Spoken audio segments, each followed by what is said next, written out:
Welcome everyone to the West Milton Council Workshop for March 25th, 2025. I'll call the meeting to order and roll call. Looks like we're missing our clerk right now. Jason's sitting in. Oh, Jason. Mr. Dorman? Here. Mr. Horn? Ms. Metz? Here. Ms. Gregory? Here. Mr. Fogel? Here. Mr. Sodders? Here. Mayor Hurst? Here. First on the agenda is the right-of-way permit legislation. Manager Sheridan. Yeah, Mayor, you have a copy of the proposed information, and I believe Mr. Herron or I can answer any questions council might have. This was to discuss tonight with the possibility of putting it on the agenda at the next council meeting. All right.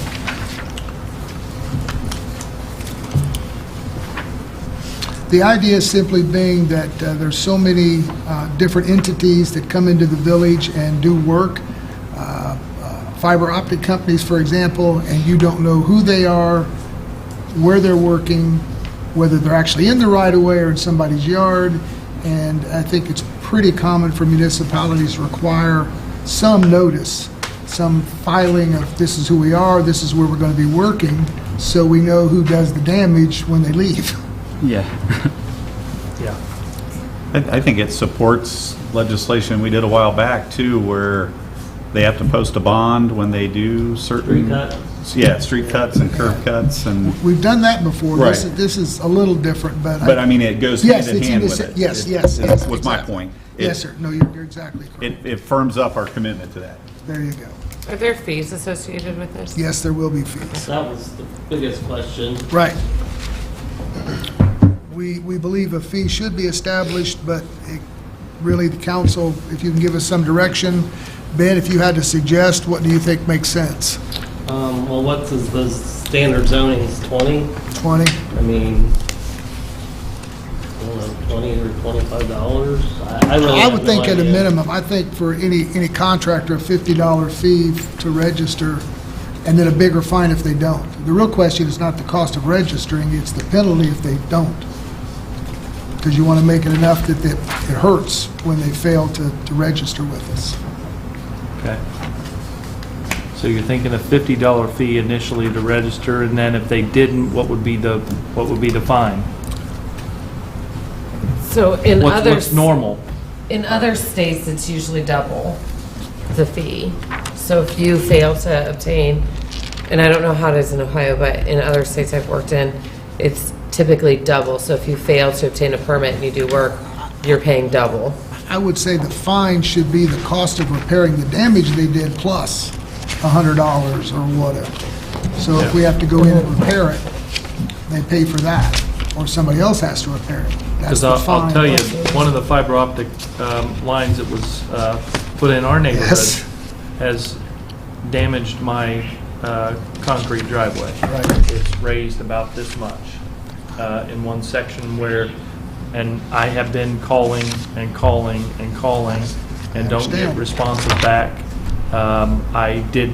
Someone did come out one evening late at night and inspect things, but there was snow on the ground, so you really couldn't see much. Right. But it was from the last fiber optic line that was put in and it happened to a neighbor as well, and that company did come out and replace the entire section of their driveway. So I'm looking at the same thing, but I think this would be something that would benefit us definitely. We do that. Okay, yes. So if you're interested, we would draft the legislation to add it to the code. I assume it's legal to charge a fee plus damages? If you're interested, we'll get something drafted. We can leave in the blank if you let me know what you'd like to see in terms of a registration fee, as long as we're all on the same page, and then a fine plus the cost of the damages to repair them. So, go ahead, sorry. Go Is ahead. the registration fee of other villages or cities, do you know, is it I don't know what 25 the or fees are for, 50 or? we can look it up. Yeah, I would think, I'd be surprised if it was less than 50, but Maybe How we did could find they out pay? from, some other comparable Sure, we can cities check. or villages here in Sure. Miami County and Sure. what they do. That would be great, and that way we have a benchmark. we'll have that to look before at. the regular session.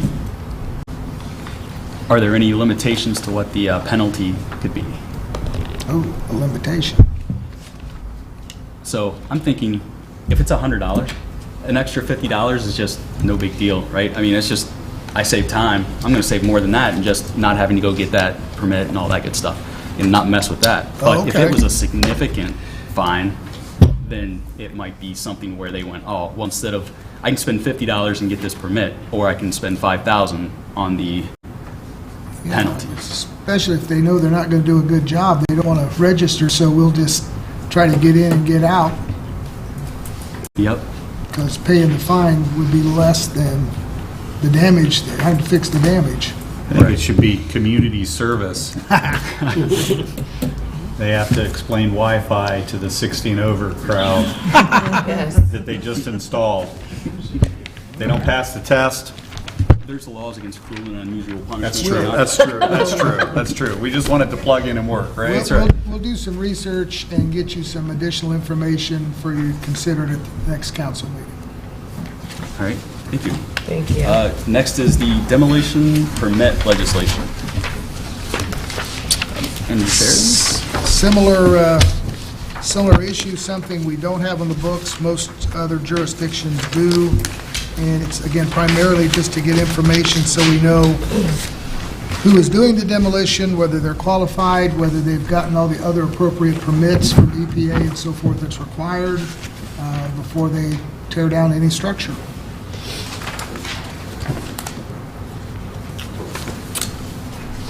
yeah, it just makes sense to know if we need to send out, a crew to block traffic or For me. assist in some way.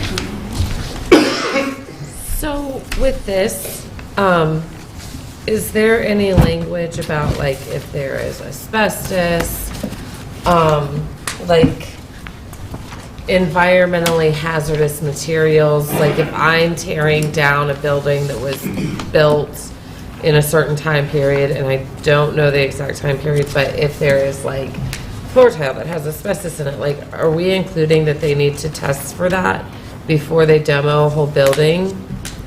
I believe Section 4 references other approvals, so you got to talk to EPA and all the other state agencies, and they would be the ones to deal with asbestos or so forth. So they have to prove they've gone through all the other hoops on a state or federal level before they apply for ours. Okay, so who's gonna manage like approving the permits?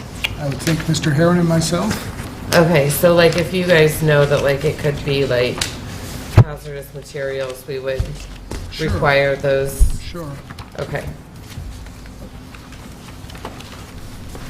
All right, any other questions or comments? No? All right, next is the Village Hall sign project update. Mr. Herron. We are moving along on this. So it's kind of a two-part project. The first part is the electric. Right now, we only have one 20-amp circuit that's serving the whole front, and that circuit's being pulled off of the outlets behind you guys. So that limits us in here on what we can do for electronics, obviously. And then we wanted to add some extra power outside, so if we ever have like Christmas decorations or something like that. We got by with some LED lights on the tree, but that was probably pushing it. So it would be a kind of an electric overhaul. We would be making this room just one dedicated circuit, and then we would be running two 20-amp circuits in front. It would power the new sign and GFCIs to power anything else we need out there if we're trimming with an electronic trimmer, anything, or electric trimmer. So that's part one, but the actual sign part, Megan Hall has been helping me on this tremendously. It just made sense to look at the, sorry, I got the wrong file here. I think it's right here, yeah. So we had them price, from the beginning, we had them price what we were looking at the last time, which would have been probably like a little over a year ago. And long story short, what we came down to is three options. When you start out, if you guys have this, the sheet right here is what I'm looking at, Matrix Wilson Electronics display sheet. I'm not sure we had that in the packet. Oh, okay. We got the Garber, I can basically break these down. So you have, how many quotes do you have? we have the We have 2 two. pages Two? from Okay. Wilson and the Wilson 1 and page Garber. from Garber. Yeah, Wilson and Garber. Okay. So we were looking at, when we got down to like the cheapest sign, it really wasn't beneficial. So we started with one that was like 96 to 160 pixels, which was 19,780. And that's the sign that we quoted the last time. But then we got to looking at the one that basically, if you want to have graphics for now and more in the future graphics, you would be looking at the 144-240. So the 144-240 was $24,040.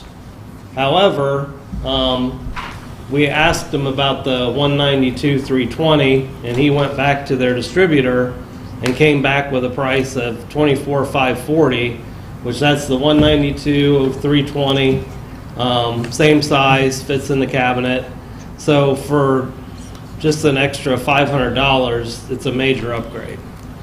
And mine and Megan's thought, you only put so much weight in the people that are selling it, but he did a good job at getting the price down on the 192-320 display, and that would be by far the best display for what we're trying to accomplish, 1, and 2. Anything kind of starting below that is going to be obsolete pretty quick. I mean, they advance with this stuff on a monthly basis. So this, if we spent an extra $500 to get the 192-320, we just kept coming back to the fact that that would be money well spent overall. And that price actually doesn't, it's not just the sign, it actually comes with the wireless transmitter receiver, installation, which is pretty big, the cost to remove the existing sign, that's a pretty good deal. I priced similar signs for about between $3,000 and $5,000 less, but that's shipped from somewhere, I don't know where, and then you still have to have someone come in and install it and take care of the software. I think the last reason why I had talked to council about Wilson was we've used them for so long, and they've always been there. I mean, they come, fix what we Responsive to need. service. The software, no problem. And then secondly, we utilize them to remount the green sign at a later date. And they even offered to give us plans for free of the best way to assemble something at our secondary location and help us with that. So mine and Megan's recommendation was proposal, it should be 19087 for $24,540 would be our recommendation. If council wants us to drop back to, it really isn't even a competition between that one and the one down. So I guess you'd be looking at the 96-160, which is about the bottom of the line on graphics, or this one. So the difference between 19,780 and 24,540. Okay, so a couple questions. I don't have it in front of me, and I was going to look it up in my binder. What do we have in capital for this? 25,000. 25 total. Yes. Okay. So we have 25,000 in the budget for this. We're just a smidge underneath that, but we also need the electric work. So is that a separate thing that's in the budget as well for capital? With the So electric? I guess some of it would come out of, a little bit would come out of this room, since we're upgrading the electric in this room. And I don't want to speak for Jill or Jeff, but I'm assuming that anything that, it seemed like anything that would go strictly towards the out front would be more in the lines of the sign, even though it's kind of an upgrade. So we would just have to talk, me and Jill, Jeff, to just make sure. But I mean, do you see any problems with? I don't. I mean, I think we have miscellaneous capital funds available.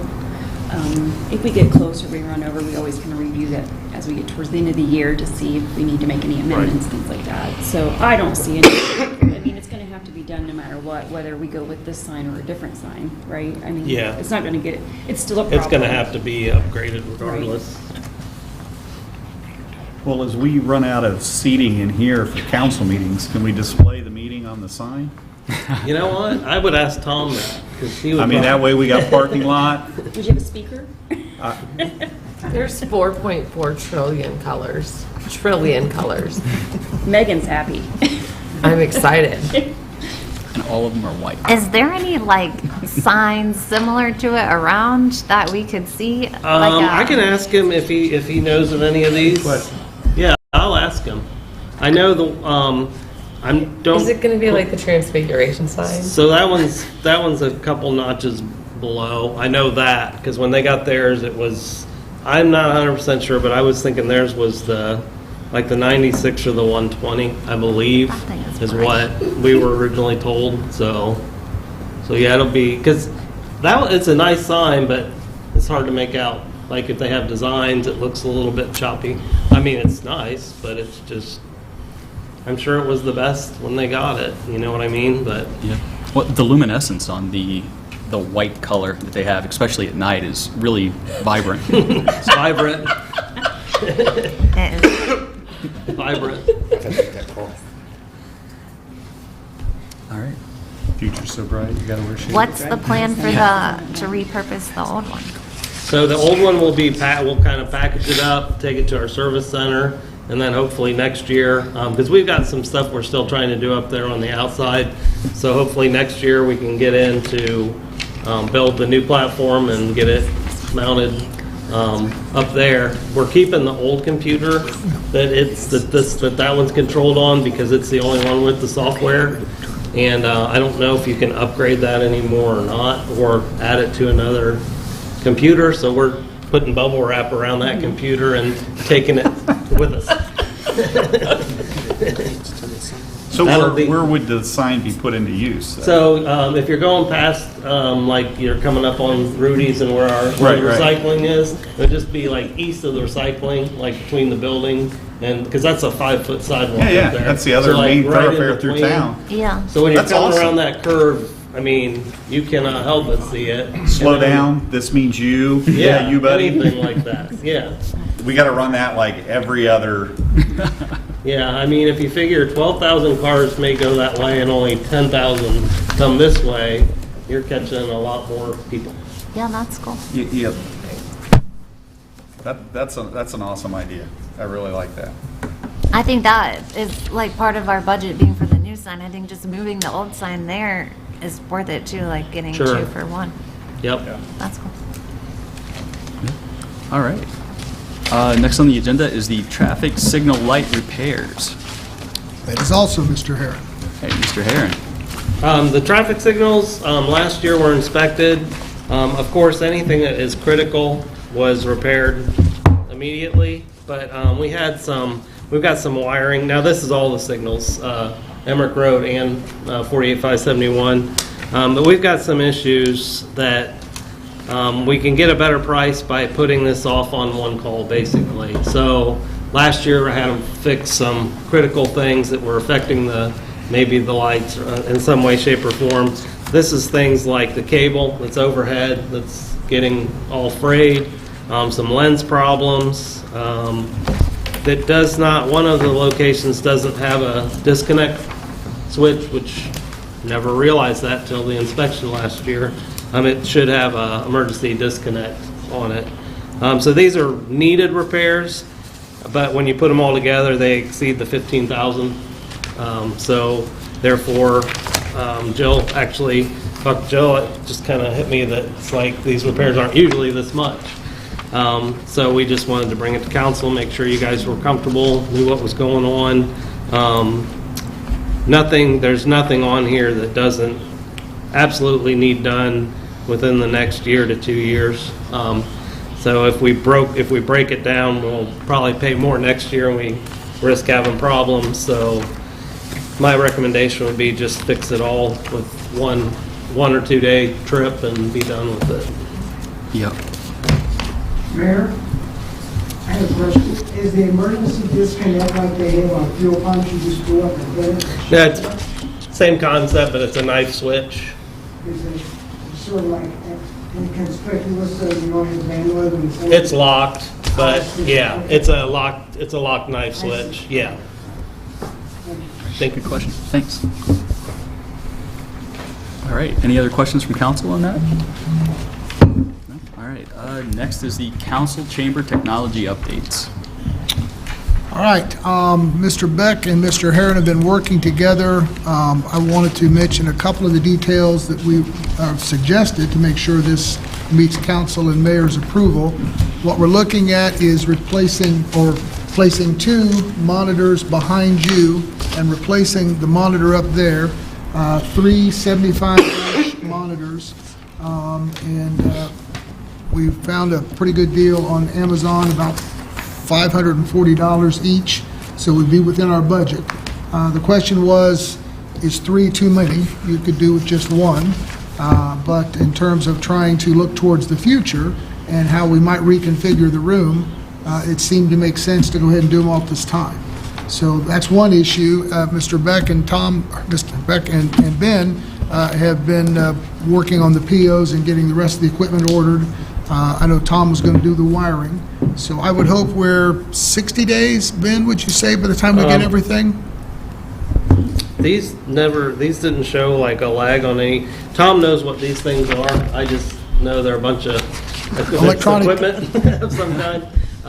But I didn't see any lag on delivery like any. Tom may know better because he talked directly to them. So as far as I know, I mean, I don't see why 60 days wouldn't be. I'd rather say 60 and get it done in 30, but we're moving along. As long as council agrees with that concept, that's what we'll go with. We did find a Toshiba that's actually forklift. If anything gets hung up, it'll be the computer, just because there's some new, latest type of components in it. But I didn't get an inclination from them that that's going to be a problem. I think we passed it all. That would be the only thing. Everything else, the cameras, all that, microphones, all that. I'll check. I thought we did. All right. Once it's ordered. So the intent of the screens that would be up here, is that different? So, you know, that one is showing the live feed of the meeting. Then are these going to be showing like the agenda or the Those will be for what we resolutions want or to show. They'll be multi-use. Right, will they be right. the same or they could be different? They could be different. And then that third one would still be That the, one will probably be what it is now. Gotcha. Right. If that makes sense. These other 2 will be able to do that, or do PowerPoints, or whatever. okay, Or you might be able to cast your tablets to there if you guys want to show something. okay. Thanks. Thought it made sense to keep the flexibility of the one on the cart Oh, in case we absolutely. want to take it somewhere else. But those 2 can be the same or different, whatever you wish the public to see, whether it's the agenda or different items that we could put up there. That one's nice to roll into the conference room. Very much so, very much so. Did we pick tablets? Tablets, yes. We have to call Apple to be able to order more than 4, and so Megan's got those worked out. I just need to make the phone call, assuming that you agree. I think we were ordering 10 Apple tablets, and if we order more than, we were limited to 4. So if for government, you'd have 10, but I have to call and explain why to give us 10 instead of 4 at a really good price. So hopefully those will be here about the same time. All right. That's great, thank you. Yep. Found a better deal on TV. Good for it. I knew you would. $449.99. Good man, thank you. Wow. All right. Anything else? Saving all kinds of money. That's right. Ryan. Love it. All right. Next is the retail strategies proposal. You have 2 proposals in your packet. This is a vendor that I had talked to last year at the Ohio City Managers Association Conference, and then again this year. So they have proposals, and they are, I was planning to have them come to your workshop at the next workshop to present. But I wanted to get you the information. They certainly are a sizable investment should you choose to pursue it. But I wanted to get the information in your hands as soon as possible. And then, unless you tell me otherwise, I will schedule to have one of their representatives here at the next workshop. All right, thanks. Council got any So questions? this is the group that you and Sarah both met with, is that right? Yes. Okay. Do they have any local success stories to draw upon, like within driving distance, local? I don't recall if she mentioned any of those or not. We need to find that out by the next time. Do you know by chance?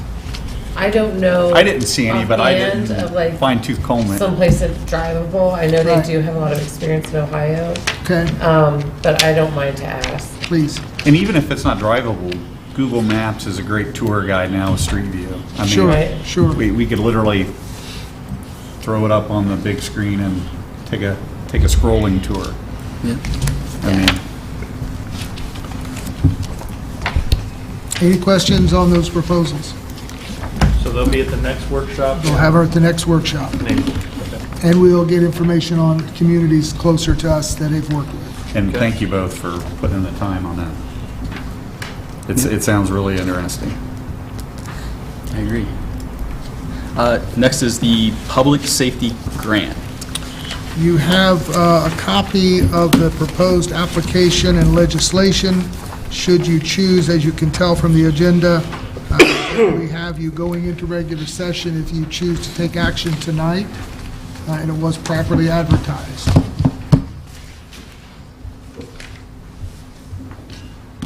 I think a few of the revisions that needed to be made that were brought up were taken care of. And also Section 2, I believe, was also updated as well. We will have to change the dates, obviously, but that's because they can't have it done by March 1st, which is fine. But I mean, I think that was kind of, they're highlighted, and I think that was kind of like intuitively understood that Yeah. I when we agree. go to approve it, those dates will be updated. Yep.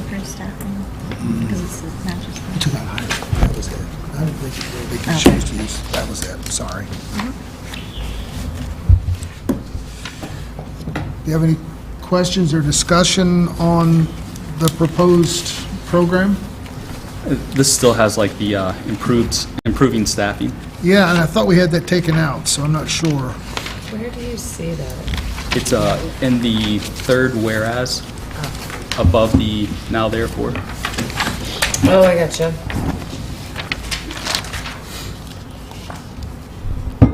Yeah, so we need to make that amendment. We can mark that out.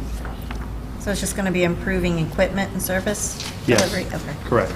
So they have to change it in the grant program also then? Right. And we did on that. I believe that So was, this that change was objective, made the today. second bullet point, it says enhanced service delivery through improved staffing, equipment, and training. We need to take out that word staffing. Yes. Yeah.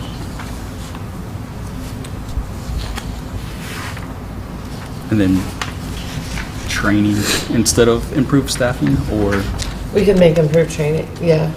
Well, Improved equipment and training. Yeah. Just take out staffing. Yeah. Equipment Right, training. right. yeah, that makes sense. Yep.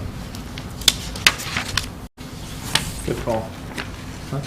Should we add training though? I mean, or is that gonna fall into one of the other categories like, nah, because equipment and service delivery would be different. So improving equipment, service delivery. Service, equipment, comma, training, and service delivery. Yeah. And service delivery. Okay.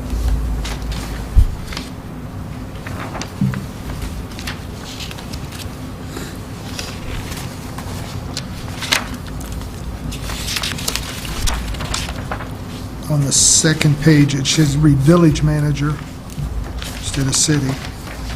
Where?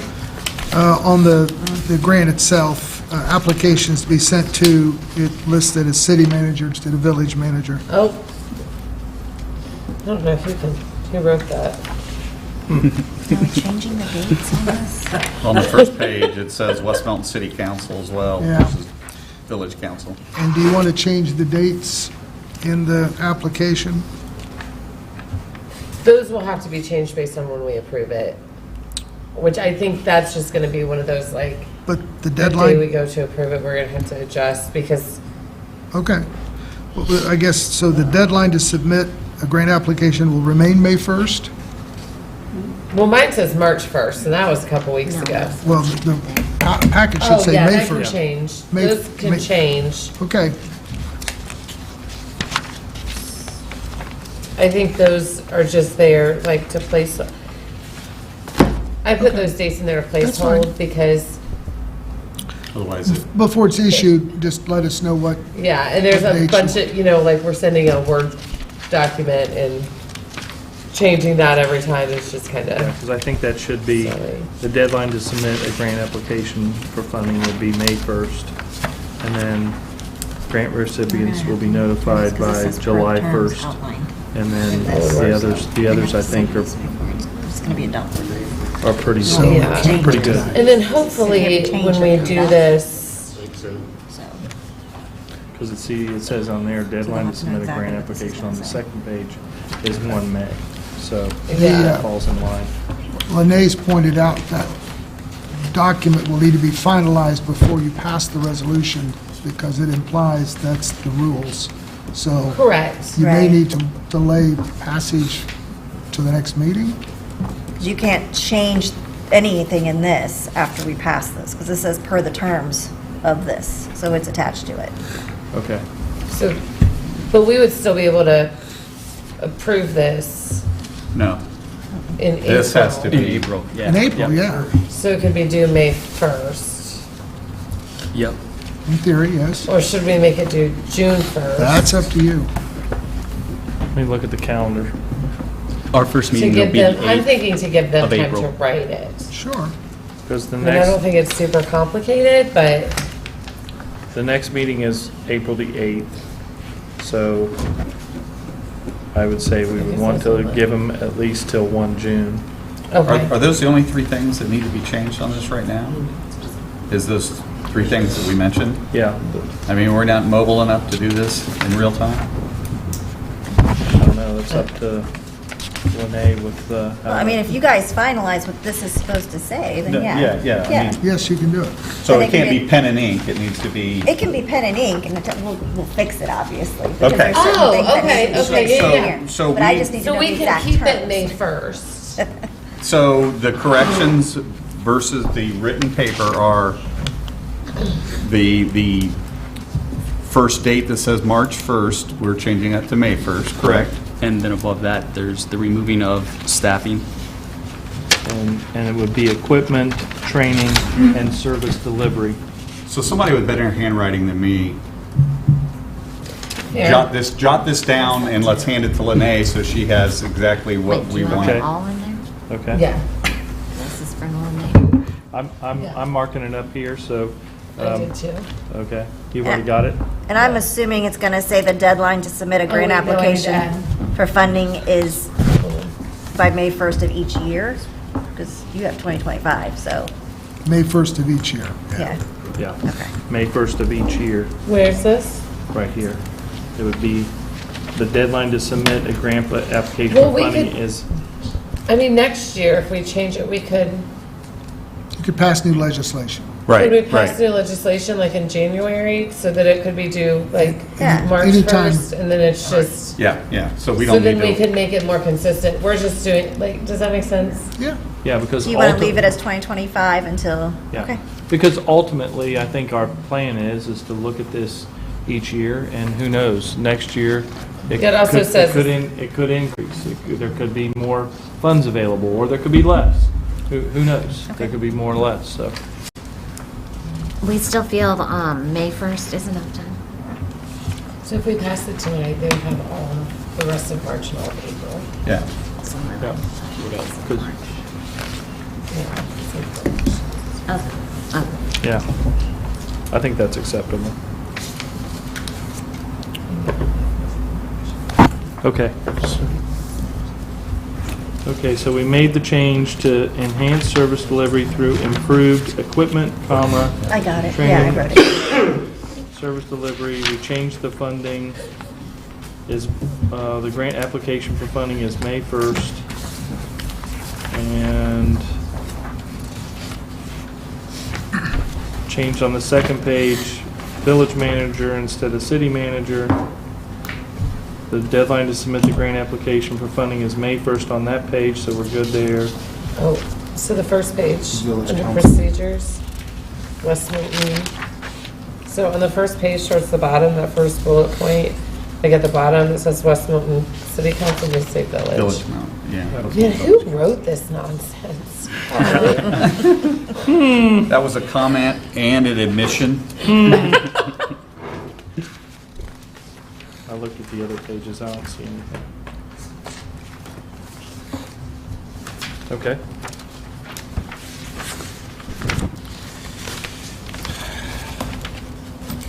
If you're going to change it, you have to notify, shouldn't you have to approve the change? All right, any On the other? last page, it says how will the funds enhance your staffing needs? Oh, good looking out. I have a question. The last bullet point at the top of the second page reads, should plans for an approved grant be changed, the Village of West Milton must be notified in writing. Shouldn't you have to approve the change if they change what they're going to do with the money? They can't just tell you we're doing it different. Yes, so let's add the end. So the Village of West Milton must be approved, notified in writing, and Must approve said Approve change. said change. changes. Approve said change. Okay, yeah. Changes.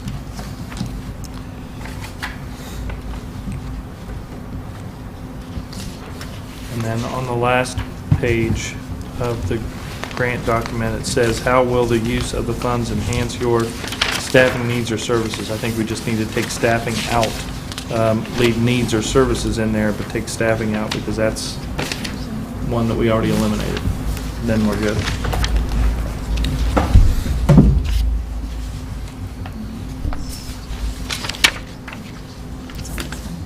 Okay. Teamwork, teamwork. Makes the dream work. You got it. Okay. Good deal. So popcorn break is over at home? Popcorn break.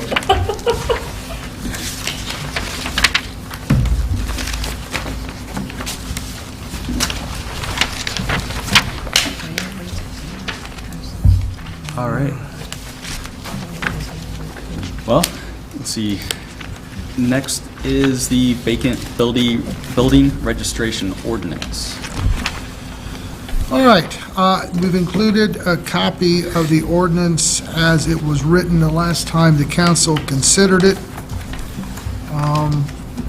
I would remind you that from my standpoint, the primary purpose of the registration was simply to gather information about what's vacant and who owns it and so forth. I know there was quite a bit of discussion on the fees that were documented. Again, I would suggest those fees can read whatever number you wish. If the registration costs $1, okay. I would encourage that if people voluntarily register their building at the beginning of the program, the fee would be less, if not waived. And then at some point, it becomes greater and becomes a stick if they've not participated or cooperated. The point's to keep the information available so the village can plan and hopefully work with the property owners to get the building reoccupied or sold. So I'll be glad to answer any questions. Other than that, it's exactly, I believe, as you last saw it, that you can change whatever numbers you want to whatever your purpose is. So I'd be happy to answer any questions. Just for discussion's sake, I mean, I've said what I've said about this in the past. I would just like to say this tonight. In anything we do in this realm, I think we should really, if we're really considering the retail strategies proposal, Okay. I would think it would be super beneficial to make sure that we're not putting something in place that makes their hands tied or whatever. I think seeking their consultation on how to best implement something like this if we decide to go that route, I just think that those two things would work in concert together. Okay. And to put something into legislation or on the books that then we'd have to undo, or they've got to work around, or makes it more difficult for them. I just think if the goal is to have a more vibrant, managed business district in downtown, then I just think that if we're going to pay professionals to get their advice, we should kind of throw this their way a little bit too, as far as making sure we're barking up the right tree, doing the right things, and you know, anyway, that's just my 2 cents on it. I think that's a good idea. That's fine. Yep. Because they may have a better way of doing this, or... They certainly have more experience than us at this, would be my guess, Yeah. you know. Sounds good. So just a question about the fees again on page 4 of 6.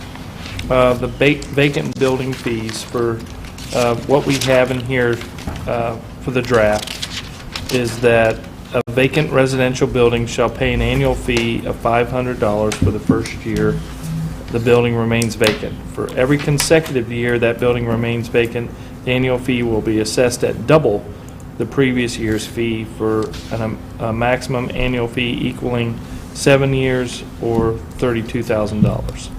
So the commercial, it goes up to $1,000, so it doubles, and then that 7-year fee is $64,000. So is this comparable to other villages, cities in Miami County or in our area that are doing a vacant building ordinance like this? I'm not aware of any other community in Miami County, but across the state, they're all over the board. Sometimes it's $1 to register. In larger cities, it tends to be greater. But again, the number can be whatever you want it to be. That, I think, my impression was a lot of folks were hung up on the numbers, and you can say it's $10.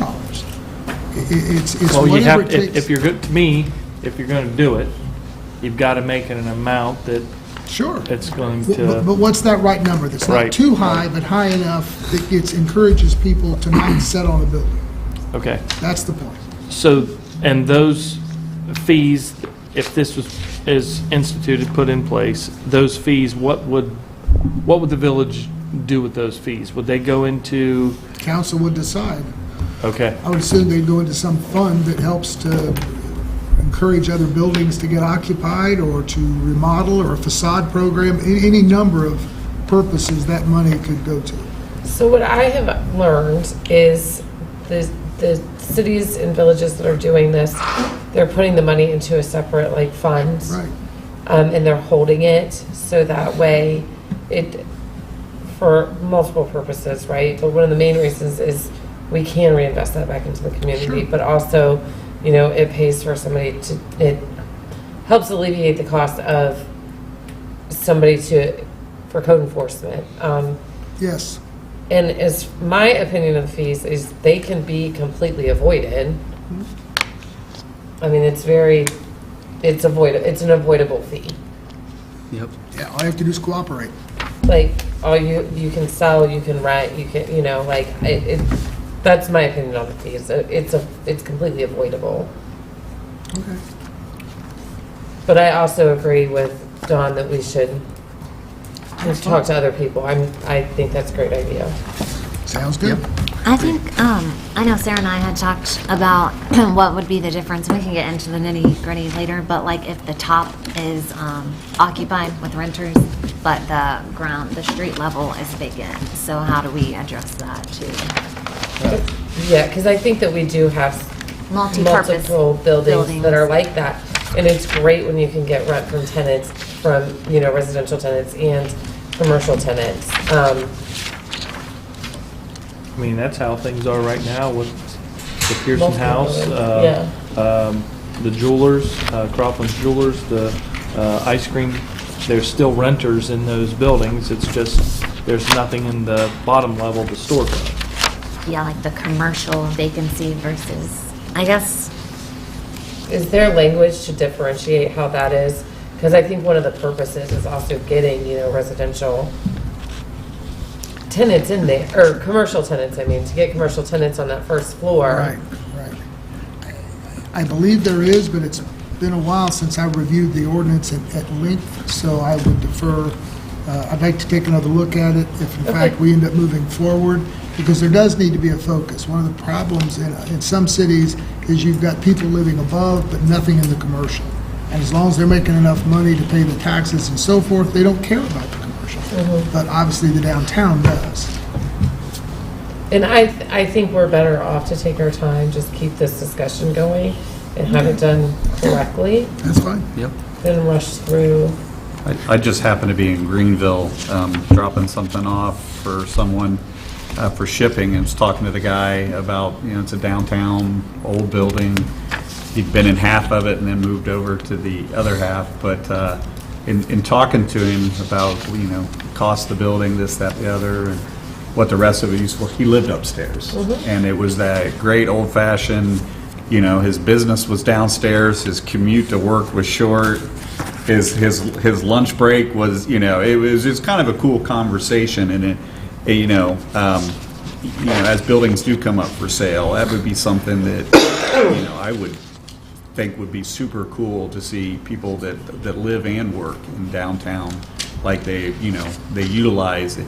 If someone would come up with one of the buildings, utilize it in that way. I think that would just be such a unique, cool, old school use, It just hit me at the time like, oh wow, that would be awesome for somebody that was looking to do that, So, for what it's worth, an idea.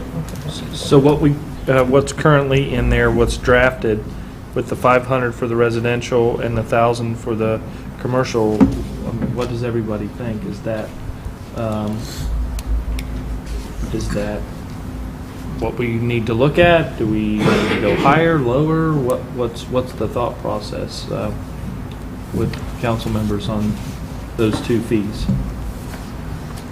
Too high, too low?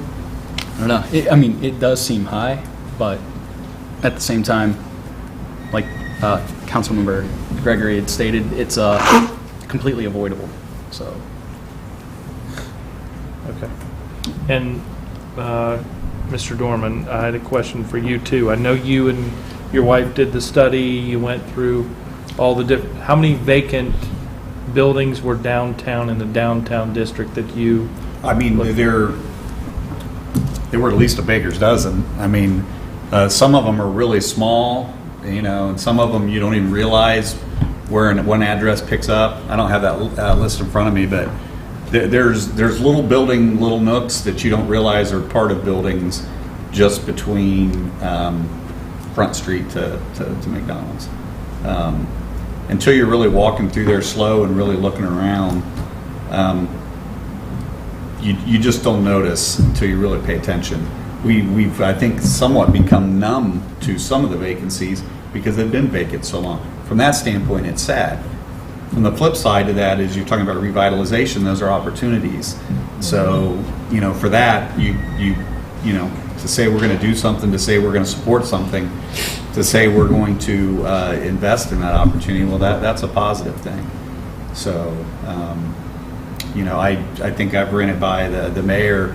Again, I'm just spitballing things out there, but some kind of program that we could look at doing where we match some funds on some revitalization through something, whether it be a 70-30 or 60-40 for exterior maintenance or something, where some money is put aside to help that. Or I know when our last village manager was here, he kept talking about an incubator program where you're helping subsidize or incubate a business by working, not necessarily physically writing the check, but negotiating with a property owner to maybe reduce rent for a new coming business coming in, tier it up over time so they get a chance to get the business going. But it's going to take some creative thinking, and I think the company you're talking about working with, I'm sure they've got 1,000,001 ideas like that we can't even wrap our heads around. But something that we can do is just, as we're driving through towns where we see revitalization that we like, make a note of where it is, make a note of what you see that you like, and we can ask questions and seek advice from other communities that have taken this step before us. But the commitment to take those steps is the important part. Yep. All right. Anything else? Nope. Okay, the next is the property and casualty insurance renewal. Thank you, Mayor. We received our renewal notice with PEP. Our premium went up 9%. Last year, we paid $65,230. This year's premium will be $71,977. It's a combination of factors. Part of it is just the economy.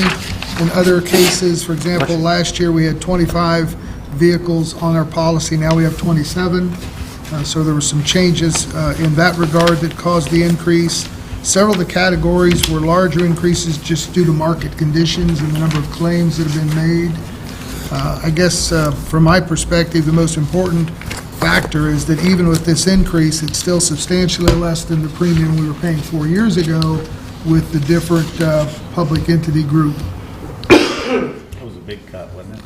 About 25,000, Yeah. and that group we were with went under. So we got out just in the nick of time.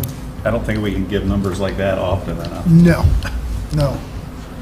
But I obviously want to make you aware of the increase. Any questions? Nope.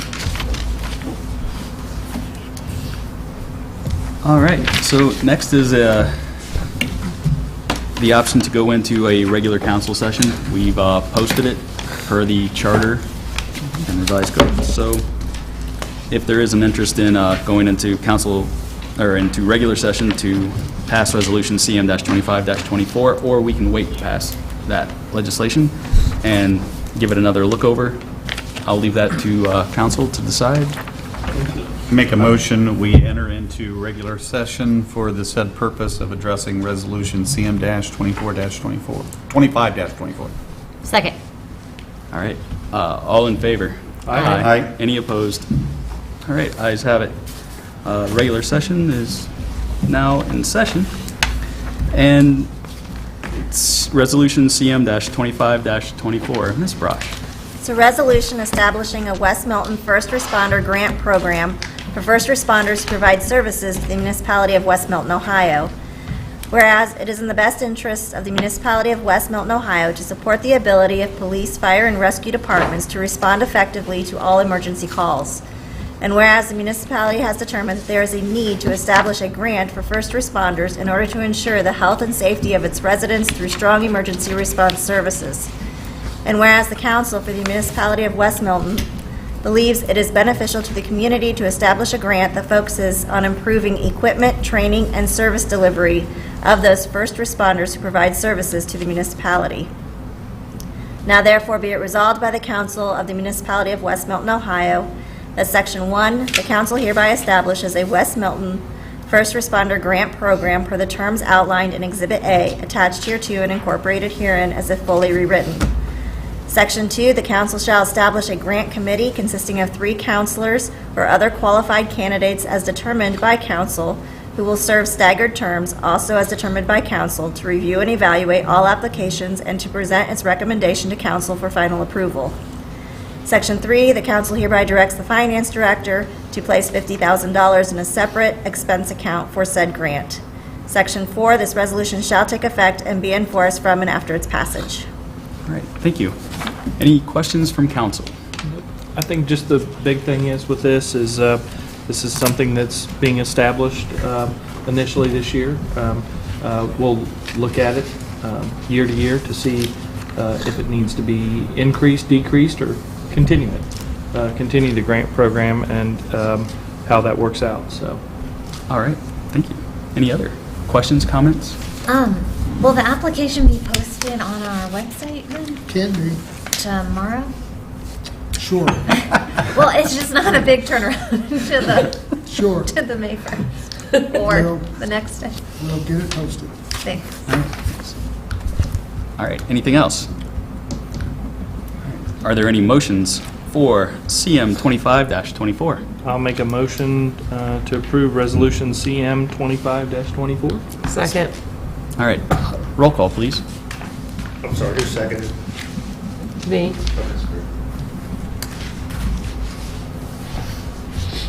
Mr. Dorman, Yes. Mr. Horn, I'm sorry, Ms. Metz, Yes. Ms. Gregory, Yes. Mr. Fogel, Yes. Mr. Sodders. Yes. Mayor Hurst. Yes.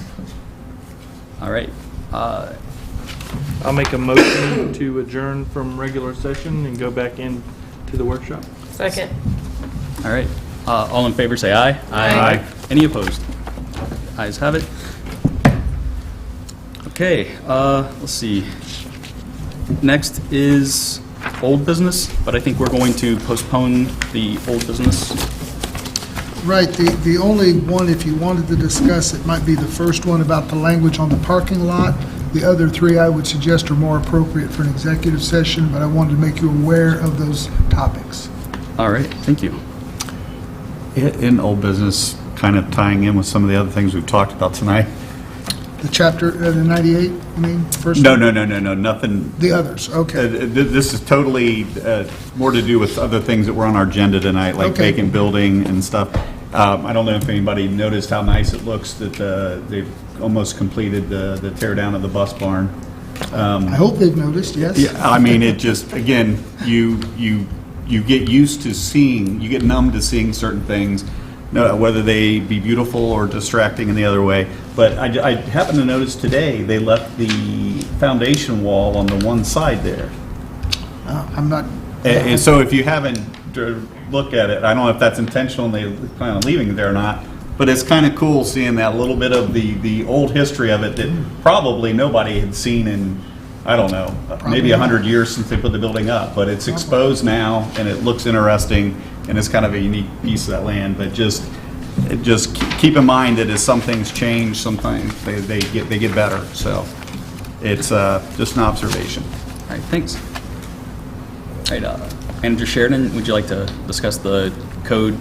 yeah, Code Chapter 98, that's simply the code we would modify if the council wishes to include the public parking lots as something that we can treat as a sidewalk or a curb, such that we could make the repairs and then put the cost on the property owners if they're not cooperative.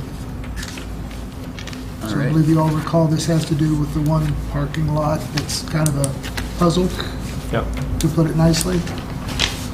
And thanks, Lene, for finding all this language that you looked into as well. That's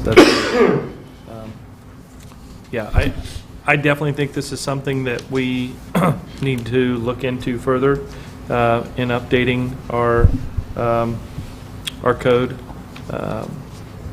to give us some flexibility with this, because I don't know about all of you, but driving in that area and certain areas is rough. I avoid it. I don't do it at all. And those areas need to be addressed because to me they're safety concerns. I don't know what other folks think, but definitely something that we need to look at updating. I don't know, Mr. Herron, what your 2 cents is with that as well, because you see it all the time, and I know that you're working the paving projects and so forth. So I'm assuming you would agree that it's getting to be the point where it's a safety issue. Yes. I agree. At what point does that alley get repaved also? That goes all the way out. So that's lavender, and that's probably, I think we paved that about 15 years ago. So I mean, we'd be looking at the next 5 years, more than likely. So the next step would be to ask the law director to prepare legislation to add this to the code if you're so inclined. I would recommend we move in that direction if everyone else agrees. I agree. I would agree. We'll have it prepared for the next council meeting. So are we still old business? Yeah. Yeah, pickleball courts would be next. What about older old business? Sure. What did I miss? When you mentioned the sidewalk and curb cut, so the sidewalk program that we put money yes. into the budget for? Just curious. We've not made as much progress on that as I'd like, but we will. How much did we budget for the sidewalk program? It's 25 or 50. I'd have to Yeah, I was look it gonna up. say 35 or 50. I don't Okay. know.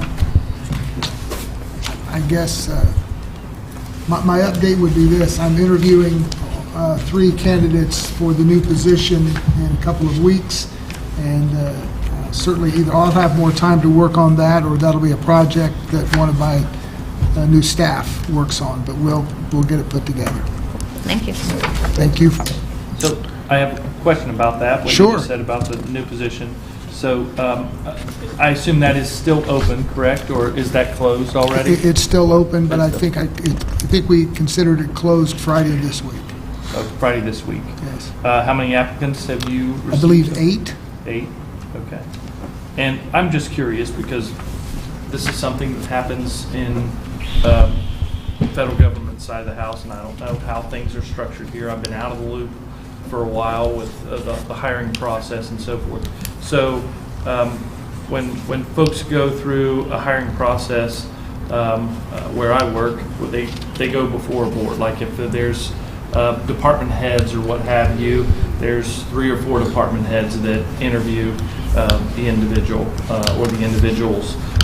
So is it handled the same way here? Like as far as the interview process, is the chief and Ben or Jill or somebody else involved with you? For some positions, that's the case. For this one, I had not expected to do that, although I hadn't finalized it one way or the other. I would expect to narrow it down and maybe have a second interview and involve Mr. Herron or the chief or someone, but because they're really going to be working for me, it's really more important that their qualifications fit with what we're trying to accomplish. So it's not really a law enforcement or finance type position. I was going to say, they all work for you. In theory, yes. The way I understand it, but. In theory, yes. But it's a. And we all work for the people of our community. Absolutely. Any other questions on that? I would suggest pickleball courts is the next item if you wish to discuss that.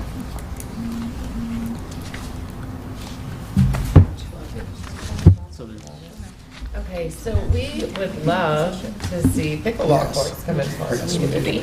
Yes.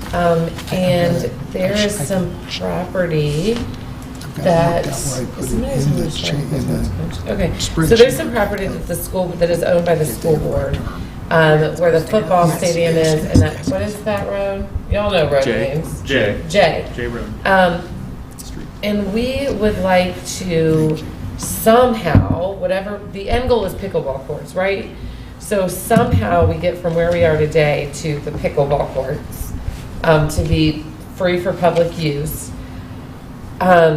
If we could lease, if we could get some ideas to propose to the school board and get some like proposals written up, whether that's leasing that space, where those existing tennis courts are, leasing it, buying it, just some different options to present to the school board. I think they're kind of open to at least us formally presenting some options.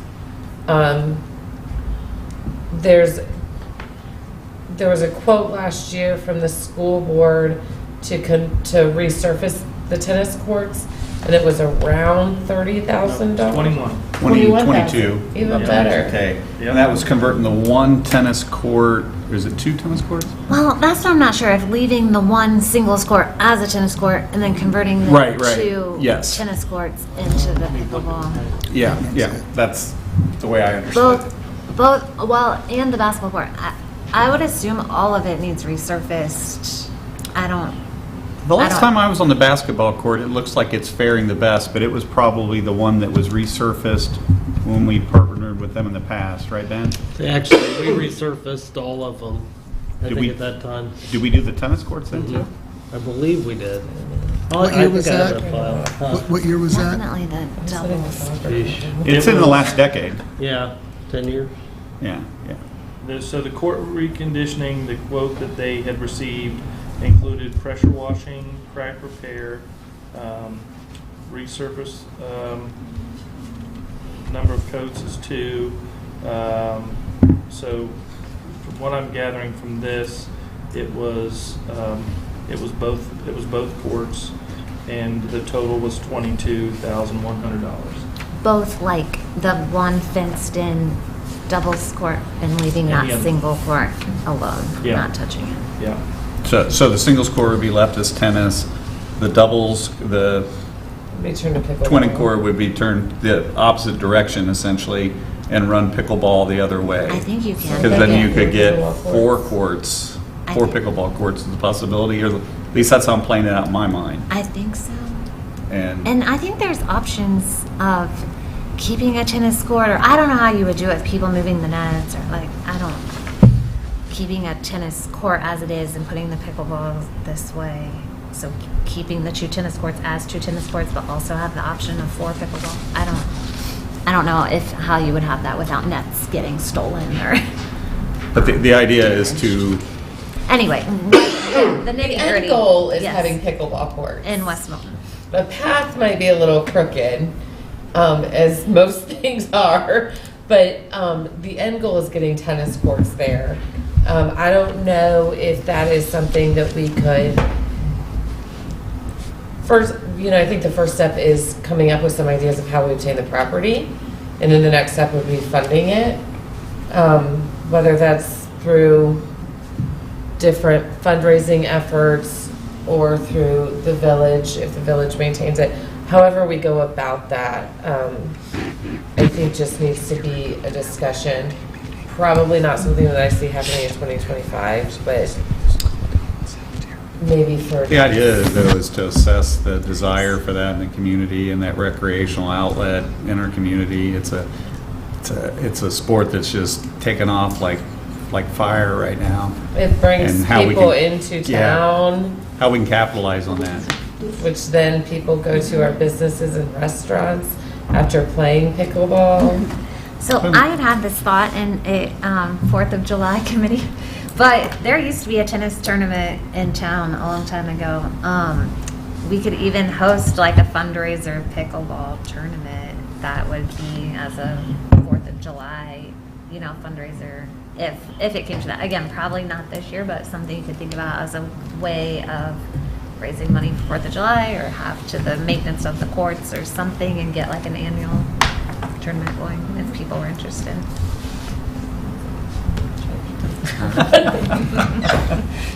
I just sent both of you via text the quote that I got from Mr. Braxton. Okay. So that you have it. Anything else? And I just looked it up in our budget for 2025, and the sidewalk program, we set aside $50K for that. Perfect. I would just add to it that it's been a community asset that the schools maintain certain things that the general public has utilized for recreation for a long time, but we find ourselves in different times. So if we can find a way to partner with them to help either take this off their plate as in purchasing or leasing and partnering and upgrading or rejuvenating the facilities, I just feel like it would benefit the community at large. Because I think, when we did that before, and ultimately Ben and his folks worked to get everything set up to change the one tennis courts into basketball courts, those are used tremendously. Yeah. And that was a benefit big time for the community. So if we could do it again with these, I think that would be great, because pickleball is big and a lot of people are playing it. There are even people that are drawing pickleball courts in their cul-de-sac. So I don't know. I know a couple of basketball coaches, so I always thought that there'd be a nice summer tournament on that court, in the community too. We used to have one in Coog's backyard, Coog's 2-on-2 tournament, but that was a long time ago. A lot of vertical Not that ago. long ago. So what would the next step be? Like a formal proposal? A written Perhaps, proposal? are you suggesting a proposal to the school to lease or purchase that property? Yeah, or options. Well, another option would be, of course, to find some ground and just develop your own courts, but I can see about maybe an appraisal of the property and make an offer to purchase it. I don't know leasing, that's a little more complicated, but I'll go either way. Even if it was one of those, like, we lease for $1 a year or $100 a year or something like that. That was mentioned, and I don't think they were open. No, that's just seems almost disingenuous or one of those hokey things. You know, a reasonable use for a reasonable fee, and that would be countered with, you know, any improvements we made is adding value to something we don't own. Perhaps. So you factor that in too, so. Perhaps we send the school in writing a request to either give us a price to sell them and/or to lease them and see what their numbers look like. I think That would be a great start. Yep, I agree. That sounds wonderful. There's 3 excited voices over there, so I think you found your answer there, Jeff. I don't play pickleball. Okay, I will, we'll get that. But I think really the benefit too of where that's located at, it's centrally located in town. The Sure. infrastructure's already there with the fencing, the lighting, to, you know, be able to do something like that. $20,000, I think, is more than reasonable, to. I don't think we could dig and buy property, put No. foundations down, fencing, all that. You're Yeah, talking no about way. Yeah. No. a lot more money, and Yeah, that infrastructure's already there with that, with those courts. That would be a win-win across the board, I think. Okay. I will draft that document. Thank you. All right. Is there any other old business? I have one more, I'm sorry. I'm sorry. No, it's okay, it's okay. That's all right. The Water Street Park, the reason I'm asking is in 2026, we celebrate America 250. And I just think it would be awesome if we had like a new park to celebrate America's 250. And I know that for that thing to happen for next year, we have to kind of plan this year. And I know you were working on stuff. I don't know where we're at. I'm pretty open. I thought like in-ground cornhole, like permanent cornhole would all the be. concrete ones. That's awesome. Mm-hmm. And for those of us who are not as athletic, we can kind of pretend to play cornhole. I think that would be awesome. If we can just get some ideas so that we can. How about if Mr. Herron draws up some proposals for that site Yeah. and gets them to you to see what your level of interest is? That would be awesome. I know he's worked on some different ideas. It's a trailhead or pocket park, so. I like the term pocket park. It kind I of think it's so describes. cute. Yeah, it describes the intentional uses. You got people heading from one end of town on the other on Miami Street. It's also a secondary planned access to the park trail system. And I think it's also nice because if you don't drive a car and you do have some mobility issues, getting down into our park is difficult without a vehicle for some people. Water So I Street think won't just- be any easier. No, but No, not down on the trail. I'm saying like if there's a picnic table and Yes. stuff Right, to do, right. like Yes. I feel like that's a good like as we talk about some ADA things, I feel like that's a good like place to be able to just go sit outside publicly and Okay. you know enjoy the outside. And I don't like. I mean, the reality of getting into our park, if you're not super mobile, it's not. It's what it is, and it's fine, but it's just not super easy if you're walking. I do have a request, though. We should find a name for it so we don't just keep calling it that grassy My area. mom- Yes. Water Street. Well, listen, so my mom thinks it'd be really cool if we named it Terry Park after her. I think it's a unique opportunity with what you're saying, Ben, is it's also a connection to our heritage down over the hill. That's where the Founders Cemetery is. You know, people don't know, but like we all grew up going to Bruckner Nature Center, Benjamin Iddings, the Iddings cabin. Benjamin Iddings is buried down there. It's a integral part of our history. And tying that in somehow, I think, would be an awesome opportunity, like you're saying. I was just scribbling stuff down a few weeks ago, and I said Founders Park. That's Just That's I awesome. mean, Yeah, I like just a thought because of the I think cemetery that's and all that. But ideal right there. You know, Oh, the I'm thing in is, favor. we also I- probably I- need signs that explain why it's called Founders Park, and then because there is a lot of history there, but how many people know and would even think to Exactly. even look it up? But if Yeah. Yeah. And that would be so great with America 250. Yeah. I don't want to make Jerry mad though. That's the problem.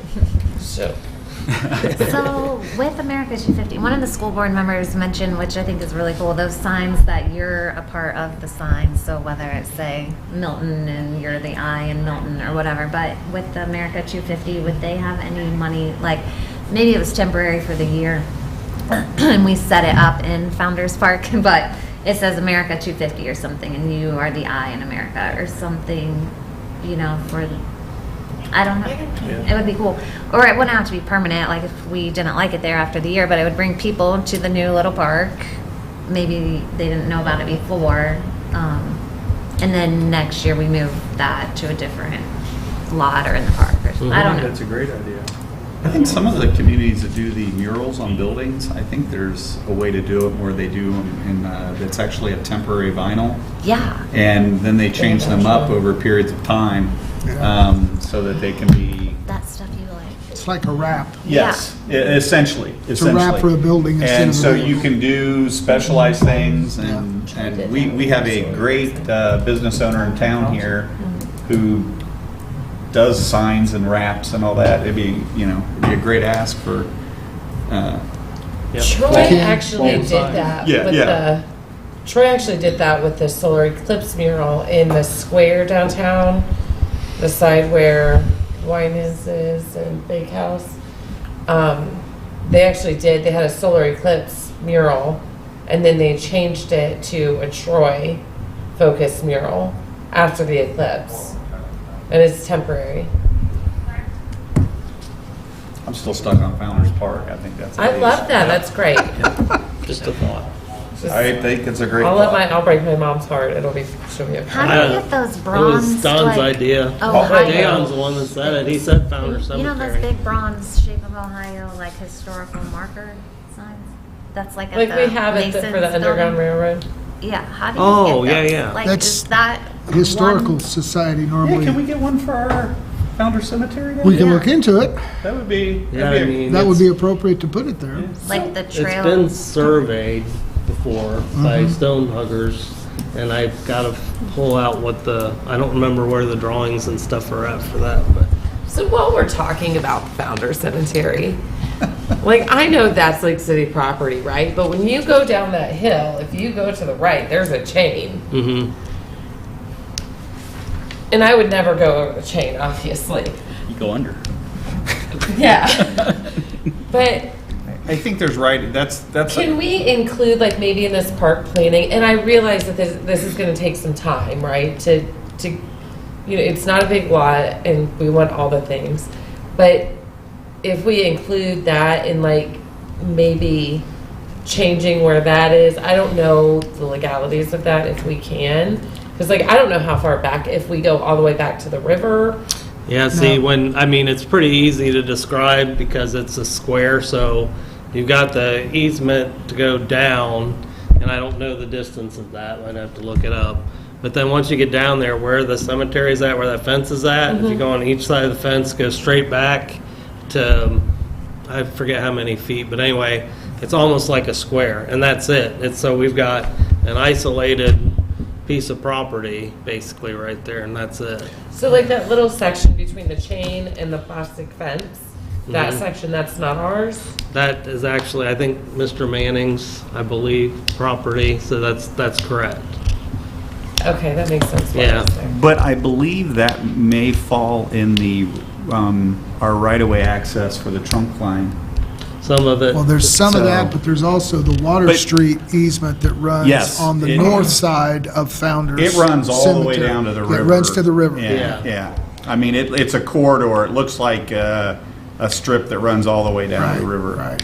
And I'm sure we can figure out a way to enter into that cemetery from the side or whatever Sure. that makes it you know, people are, the chain is there to keep vehicles from driving over there. is Exactly. He the was having biggest a lot thing. of problems. Yes, with that. yes. I mean, won't share all my stories on that, but, yeah. Don't want to incriminate So, anybody. yeah, no, never. Statute of limitations hasn't expired. So, yeah. Same, fine. So, you know, I don't think it's meant to keep people from the cemetery. And again, I think one of the things we have to do is figure out a way to protect our heritage too. So as we start using it as an access to the park and the trail system, I think we need to look at security measures and monitoring, that we don't end up, you know, this happened when I was a kid, so you're talking 1970s, 80s, some kids defaced the stones down Right. there, and you know, we have the time and resources and to keep stuff like that happening again, and I think we want to do that if we start Sure.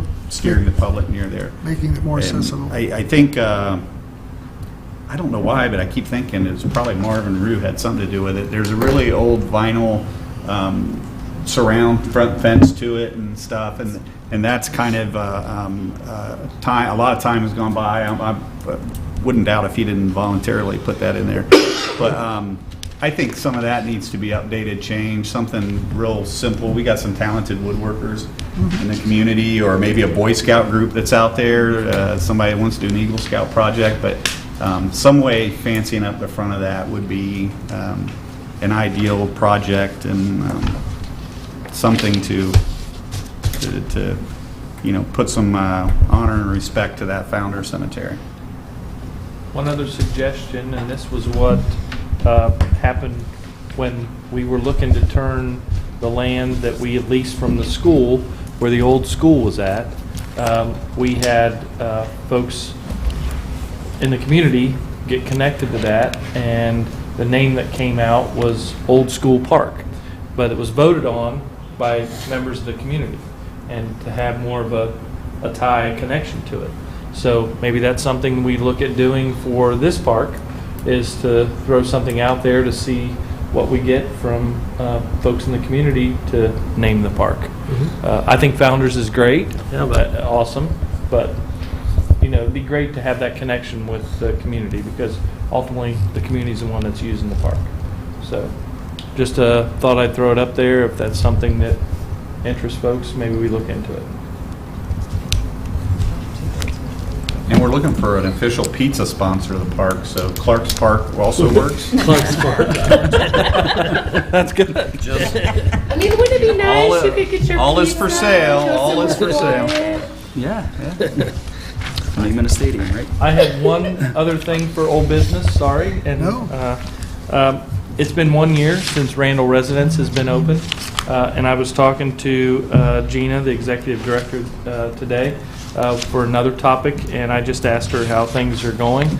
And their current occupancy, they have 78 total apartments. They have 65 that are filled, so they're almost at capacity. They're 13 away from that.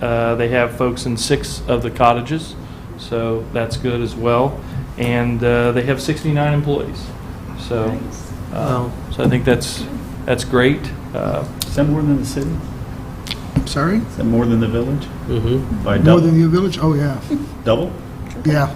Triple? Well, so we'd have, what, 30, 50, so we'd have 50-something with the firefighters, so if you count Okay. that. But, Part-time, yeah. So Okay. kudos, Full-time Rand- employees. Kudos, Randall House. yeah. Yeah. So Awesome. great stuff. All right, any other old business?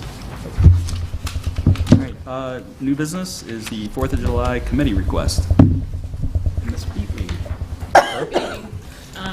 So most of you know I'm the president of the West Milton Events Committee. We come to you tonight to ask for the donation from the city to help cover the cost of the fireworks. The fireworks did go up another $2,000, so we're looking at $2,000 this year for the fireworks. And that's to maintain the same fireworks that we had last year, to keep the same amount of boom. We've been doing fundraising. We did the quarter auction this year. We had the carnival's coming back. Last year, they were able to give us $3,800, the carnival was. So we're hoping to at least do that again this year. But it's a a small little bit of that 22. But, so we're asking for 11 from the city if at all possible. I know we did budget for a donation to the 4th of July. Wasn't last Do you year have 10? What's that? Wasn't last year 10? Wasn't that? I'm not sure. 10? Yeah, it was 10 last year, but the fireworks was 20,000 last year, and it went up another $2,000 this year. We could have stayed at 20, but it would have been less boom, so I said, I don't want to go down, I want to go up. I want to at least stay where I'm at, like, don't want to decrease. You wouldn't happen to know which section that was in, would you, Jill? It would be in the 101, 150 You got it. section, maybe. Oh, go ahead, you can look too. One of us will find it. I didn't bring it, I'm upset. They're competing with the finance director to who could come up with the answer fastest. Are we still getting the Premier Health donation? I'll know for sure in a couple of weeks. I would expect that we will, but I can't say definitively. Because wouldn't they want it to be called the Premier Health West Milton 4th of July fireworks display? I don't think that would change the volume, but I can certainly pitch it. $22,000. I can ask, but I, Fireworks donation last year, 20, well, this must have included It monies that we got. included us filtering the money Yeah, through because Premier. last year, the actual was 18,000. So it was like and- 10 from us, 8 from Premier, I think was what it was. Okay. So this year, we have 18 there as well. But it's increased a little bit, so. So you're notifying us of an increase and asking for our support in making that happen. Yes. I would expect we shouldn't count on Premier doing more than they did last year. They kind of had it frozen for a couple of years. Now, if I get good news, I'll be happy to share that, and I can certainly ask for more, but I wouldn't suggest you expect it. But I think we need to decide if we're willing to help make up the difference.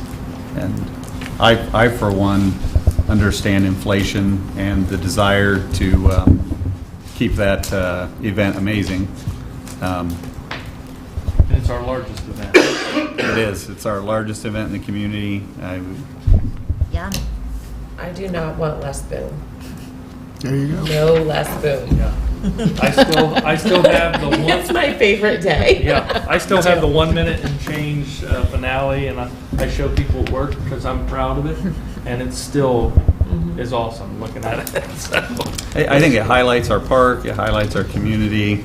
It's one of just a few events that draws so many people in from outside our community. I think it's a source of pride. So if we increase from 10 to 12, if we increase by 2,000 from last year, is that a big? You can't just change the budget, Scott. People really listen to the budget anyways. Yeah, no, I'm just No, kidding. I mean, do we have wiggle room there? Yeah, we'll be fine. I think the commit is to support, and hopefully, generous donations from the community make up that gap. But what they don't, hopefully, well, it sounds like we're willing to do what we can. Yeah. Does that sound fair? Yep. Yes. Did you have another request of the village that you wanted to bring up? Did you want to discuss that tonight? Well, no, only if you wish to. You've got the It doesn't matter if council. we can. Laser light show and I would, bubbles? I would Yes. suggest, What do we need to do?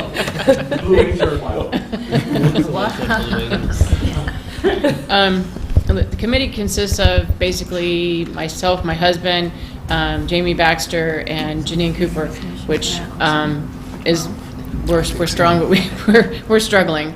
And with the amount of money that funnels through the committee, which is, you're looking at $20,000 for fireworks, we just feel that we'd be more comfortable if the city would take over the financial aspect of it, and then we can focus in on just the fundraising, doing the quarter auction, getting the fireworks, do all the manpower and the legwork.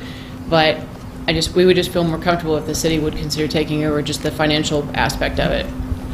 Just because, not that we're not accountable, but it's just, I don't know, it's a lot of money. But we propose that to be taken over like January of 26. I don't know how much this would impact things, Jill, with finance and what you do on a daily basis, but I'll be honest with you. I've thought from the get-go, this is the largest activity, this is the largest event that the Village of West Milton puts on. A separate entity should not be in charge of the funds and controlling that, because it just opens up too much, I think, in my opinion. At one time, before we knew it, Jack Scudmore and his wife, which was a husband and wife, ran the 4th of July fireworks celebration before he started to get ill. And then we formed a committee when I was on council the first time. And that committee was involved in keeping things going and so forth. And they had all of the money in a separate account that they were controlling. And to me, that shouldn't be happening on a huge event like that. So, in my opinion, we should be involved in that in some way, shape, or form. How that is, how that's structured, I don't know. I mean, I don't want to cause extra work on folks with, that involvement, but a small committee like that, I just don't think it's smart. I think you run into legal issues. Nah. If you look at like Project Revival, they also have a huge. I tried to avoid it, but still did it. But they also have a huge budget, but they take care of all of the legal stuff. They take care of the accounting and sending in all the the proper paperwork to make sure they maintain their 501c3 and all that stuff. And if you can't trust your nonprofits, then that's a whole separate issue and stuff that we'd have to get into. But at the end of the day, it is a lot of money, but it's also not a lot of money. No, I don't think anybody's gonna want to try to steal just $20,000, right? If you're gonna go to jail, at least make it worth it. So I don't feel like we're leveraging this enough. So you didn't mention that you also coordinate all of our parades and all that. So if we can agree to like an exclusive contract of like 5 to 10 years of continuing to do that, if we do this, is that because in your free time you guys also help coordinate and do Mura and just so many other things. Yes. So. Travis is the president of Mura, so yeah. Yeah. It's not like you guys don't do anything in your free time, right? Or maybe like you talked about. Maybe there's a way to partner with Project Revival. I don't know. Here's the thing. Project Revival has, what, 10, 12 members strong, something like that? And you said you have 4? Mm-hmm. Well, we have 2 more that have recently joined. They've been to like 2 meetings, so we're hoping. And I think that the 4th of July celebration with the parade, with the fireworks, what goes on down in the park is a lot larger than what Project Revival does with our activities that are put on with the village with the concert and what's going to be done this year over Memorial Day weekend, or the weekend after, sorry, the kickoff of summer, because the other one's a small one with the tree light downtown. Because this year we're not doing the third Thursdays, we're going to just do one event in the park on the 31st of May. Kind of kick off the summer, family fun day. So I don't know, Jill, what's your thought process as the? I feel like we're putting her on the spot. No, it's okay, because I had already reached out to the auditor's office this afternoon asking. Look at you being ahead of the curve. I know, I tried. Here, I try to bail you out, and you're already on top of it. Are you referring to just buying the fireworks or taking over all of the books? What do you mean as far as? Like, are we just taking like the donation from Premier and our donation and just strictly buying the fireworks? Or are you wanting us to take over all the bookkeeping? Because, well, between the money between Premier and the money that comes from you guys, that isn't enough to cover the fireworks. So yes, it would be all of it. But I'm saying anything else? Like all of the committee's financials or just the firework portion? That's basically all of our financials. All of your financials are the fireworks. Right. That's it. Other than we do the quarter auction, which is a fundraiser. Like carnival workers, all that, like all that stuff. Where does all that money come from? Well, the carnival comes in and then they pay us for being here. They give us a percentage. Right, so is that part of it, is what I'm saying? Right, that's part of the money that pays for the So fireworks. I know Janine, I love Janine, she's a retired finance director. Yes, I just don't know if she just doesn't have the time to do it. yes, she's actually, will be very busy soon. Yeah. So the thing is that the auditor's office basically said the village should only be taking care of the village books, essentially, okay? I understand the need. However, they said consult with the legal. I mean, what the auditors said specifically was, I would suggest that your legal counsel provide guidance, but based on how it's presented now, it would not be appropriate for the village to be involved in a situation like this. So I don't know if there's a resolution around it. I definitely don't want to discourage it, but from my fiscal standpoint, it wouldn't be appropriate for village time to be spent doing a separate entities bookkeeping. It wouldn't be proper, I guess I should say. But I do sympathize and I understand. It's really up to you guys what you want to do. That's just my information I have on it. So, I'm sorry. That's the professional. I'm really sorry. Get professional answers. So That's maybe Fogel's idea of exploring some type of merging of efforts between, I mean, I can't speak for the other group, but, you know, with being that those are events that involve downtown, the park, the community, maybe there's some overlap in effort that you know. Because you are registered as a 501c3, Yes. correct? Right. Yeah. Which I would venture out that there might probably be people in Project Revival who would be willing to have conversations to find solutions. Well, what I think is crazy, all the hard work that your committee does as strictly volunteers that are doing this, and like you say, this is the biggest event the village puts on, but we don't. They put it on. Like, you know. The village doesn't put it on, the community does. Yeah, and we're Which is what You saying should get like, credit for that because I know what it's like to host big events and it's hard work.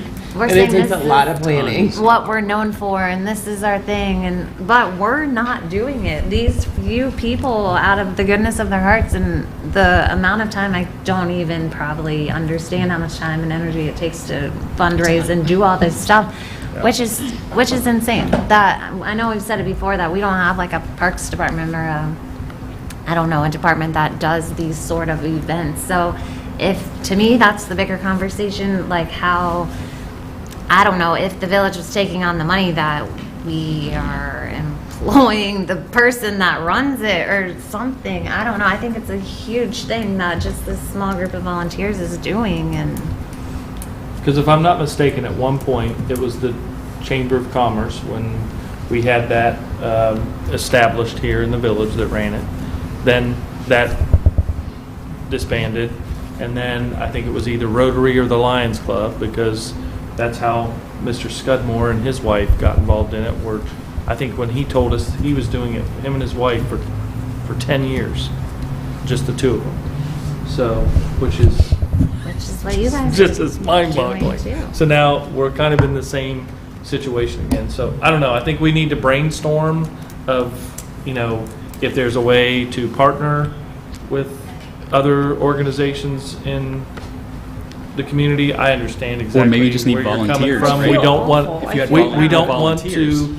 that would be more volunteers Yeah. to help out. I mean, doesn't even necessarily have to partner, but if some of the people that are in Project Revival wanted to assist with the fireworks and stuff like that, I think that would be really helpful.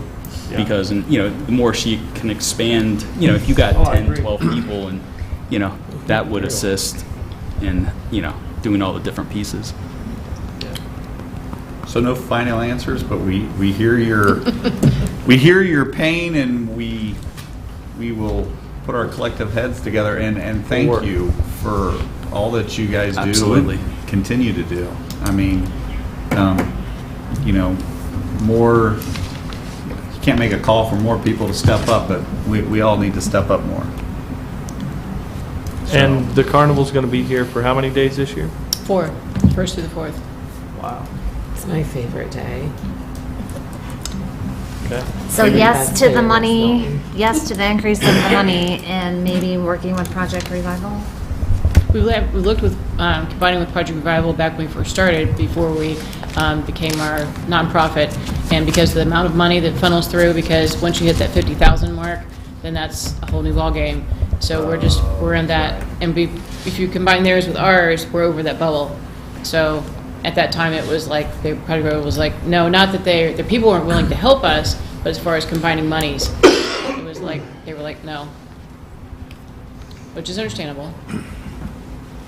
Joy, do you have See, now you set a whole different set of wheels turning over here.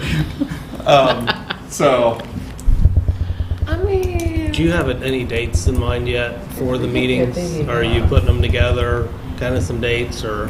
We don't. Right now we're meeting like once a month and just kind of see it. And when it's closer to time, then there's the committee. We say, okay, we pull our calendars out and say, okay, how's next Tuesday for everybody? Okay, no, that's fine. But yeah, we can definitely let you know. I have some time away, but I just want to make sure when you guys are meeting that we're available, so.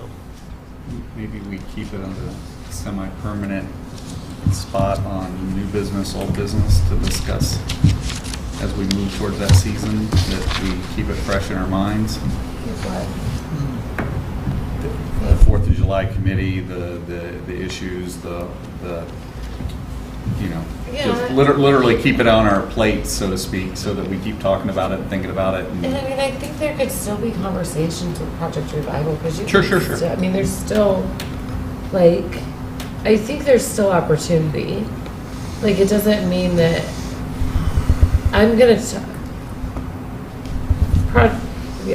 stop because I'm not sure what hat I'm wearing at this moment. I don't go to all those meetings. I just show up, move barriers, picnic tables. And whatever, you do whatever. a great and job. I'm on the group chat. You know, other than that, I am just literally labor for that organization. So. You do a great job. So I do have one question as far as the funding aspect, because I don't know if we really, or what we officially have to do or say. We talked about increasing things to 12,000.